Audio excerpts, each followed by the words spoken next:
J'ai 20 dirhams. Moins de 2 €, toute la fortune de Karima. Cette mère de 6 enfants va exceptionnellement pouvoir acheter de la nourriture aujourd'hui. Mais dirham par dirham, elle négocie. S'il vous plaît, monsieur, j'en prends à 4 dirhams le kilo. Je l'ai moi-même payé 4 dirhams 20. Alors j'en prends que 500 grammes. Elle rationne tout depuis longtemps. Pain et thé chaque soir. Une fois par mois, une association lui offre un panier alimentaire. Voici ma carte. Avec ça, j'ai 1 kilo de sucre, 1 litre d'huile, 1 kilo de lentilles et du beurre ou du fromage. C'est à partir de 2 ou 3 enfants. Mais après, qu'on en ait 4, 5 ou 6, c'est pareil pour tout le monde.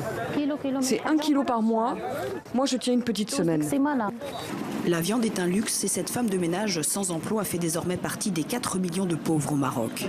En 10 ans, la pauvreté a officiellement diminué dans le pays, mais la distribution alimentaire gérée par des associations reste vitale. Youssef est avec les moyens du bord. Avec 50 € chaque vendredi, il assure une centaine de repas qu'il ira lui-même offrir dans la rue. Au Maroc, l'État assure l'aide médicale aux plus pauvres, mais pour la fin, c'est encore le système d'entraide. On trouve des gens qui sont dans la rue, on sait où ils sont et on donne.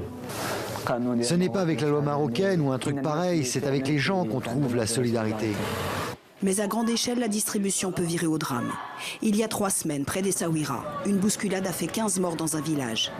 Le mécène, imam à Casablanca, vient d'être mis hors de cause. Mais il y a bien eu faille dans la sécurité. La Banque alimentaire marocaine travaille sur le terrain depuis 15 ans. En plus de la nourriture, elle distribue désormais couvertures et vêtements. Les missions sont extrêmement cadrées, les bénéficiaires clairement identifiés. On vérifie le numéro d'identité, on donne aux gens le pack auquel ils ont droit, ça veut dire matelas, couverture, panier alimentaire, panier de vêtements, avec la consigne qu'il faut partir immédiatement. Chaque distribution de dons doit être encadrée par les forces de sécurité selon la loi marocaine. Les incidents sont rares. La ministre de la Famille renvoie pourtant les Marocains à leurs responsabilités. Il est temps qu'ils apprennent à faire la queue comme dans les pays civilisés, vient-elle d'annoncer.